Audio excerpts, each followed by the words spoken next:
Hi, I'm Nicole Scott for Netbook News, and here we have the Acer Aspire One 756. I'm really excited about this 11.6-inch netbook because this is the device that is kind of redefining the category.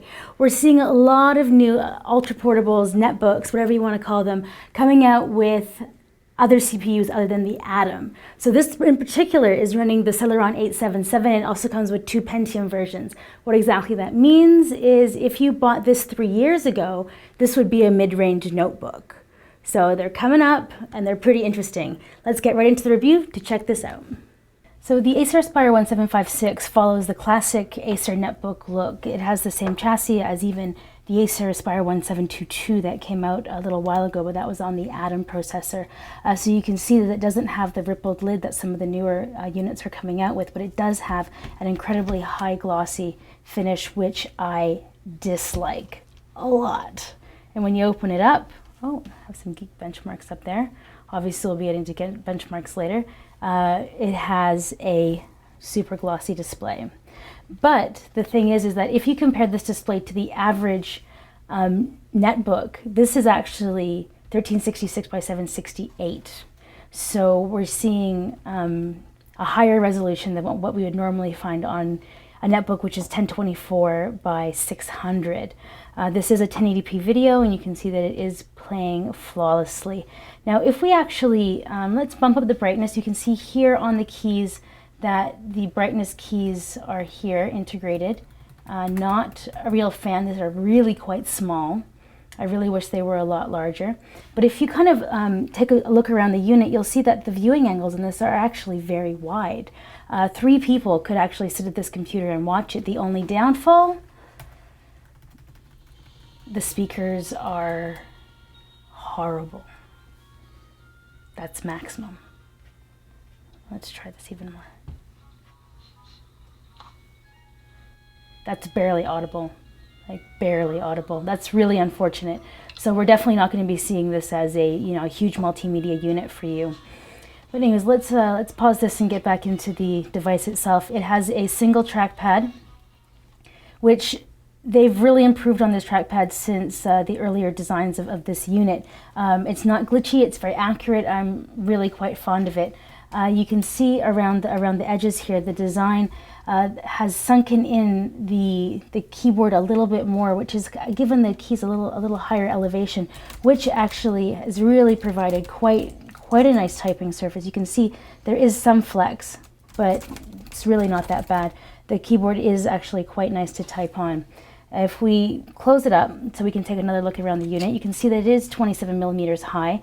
So this is well out of the Ultrabook range of 18 millimeters, but still this is a netbook. It is $350, so we'll forgive it. Now if we take a look around, you can see that we have a full-size Ethernet port, VGA. Here's the fan, HDMI, and USB 2. Around the front, we have some status LEDs, and here is the 2-in-1 card reader. Around the other side, we have a 2-in-1 audio headphone microphone, 2 USB 2.0s, a PSU, and a Kensington lock. Now, one of the things that I do find a little so-so about this unit is if you look at the position of the ports, the fan is here, so these ports aren't towards the front. That's good for their accessibility, but I do find them a little bit intrusive so far forward in the machine. Now, one of the other design elements that wasn't an issue with this, but has been in units in the past, is if you look at the VGA down here at the bottom, this is right beside the heat fan, right? So this is where all the hot air to keep the unit cool comes out. Now, this is metal, right? In some units in the past, this has heated up the VGA port, and when you're using it on your lap, you almost check your lap to see if you have some new branding marks. But with this unit, that doesn't appear to be a problem, so very happy with the heat issues on this. So along the back, you'll see that we do have a full-size removable panel, which is fantastic. So that means we can easily upgrade the hard drive and the RAM. You're probably going to want to do that with the RAM, just because you can actually access up to, I believe, 8 gigs with the 877. Up here we have a 4-cell battery. It did last 4 full hours, so that's actually not too bad. But usually, if you turn everything down, you can probably get 5 hours. All right. So if you're curious how the camera looks on Skype, here is the example. I know the lighting is a little bit strange, but it's because we have some weird stuff going on in the studio. But if you're curious how you're going to sound or what's the video quality going to look like, here's an example. Now let's get into the benchmarks. So how does the Acer Aspire 756 stack up? Current 10.1-inch netbooks powered by the Intel Atom N2600 will get a passmark benchmark of 592. The Acer Aspire 1 722 with the AMD C60 CPU will get a passmark score of 563.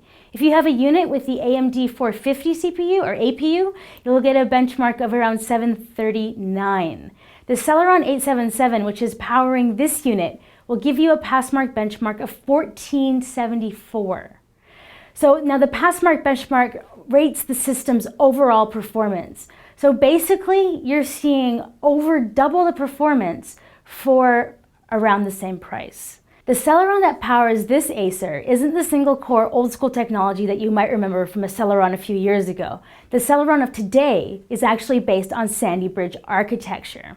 So it's a slightly detuned dual-core i3. So it's running the second generation HD 2000 graphics. Sandy Bridge i3 or i5 or even i7 will run HD 3000 graphics. So it is a slight step down on the second generation processors. So it's still really good quality stuff. One of the questions that I anticipate getting is, should you pick up the Acer Aspire 725, the sibling of the 756? So the Acer Aspire 1 725 has a slightly less powerful AMD C60 APU, but you're going to save $70 by going with this model. But you also get less RAM and a smaller hard drive along with the slower processor. The difference in speed is about double. And this is going to make a really big difference when you try to do something productive or substantial with your netbook. So my advice is, spend the extra money, get the better computer. So what's the final word on the Acer Aspire 1 756? Well, for a netbook, it has killer performance. The Celeron 877 processor has much higher scores than the Atom lineup and what AMD is coming forward with their Fusion lineup. So it's definitely a little performance powerhouse compared to every other netbook on the market. It has a fantastic display of 1366 by 768, which is above the industry standard of 1024 by 600 for most netbooks. It also has ultra-wide viewing angles, so you can actually fit 3 people to take a look at one movie. The downside has crappy speakers. Crappy speakers. You're going to need to invest into some external speakers if you want to actually use this for a media consumption device. The other downfall, it's glossy. Super glossy. So really invest into a foil or some sort of sticker to hide the super glossy nature of your device. The profile is thin, 27 millimeters, so I really am a big fan. So $350 on Amazon. You can check out the link below. Super solid device. Acer has really done a really good job improving the chassis and design and the trackpad and the keyboard on this since previous generations. So this is the device to me that is defining the future of the netbook. A mid-range notebook from 3 years ago. Something entirely useful, very productive, and very affordable. So I'm Nicole Scott for Netbook News, taking a look at the Acer Aspire 1 756.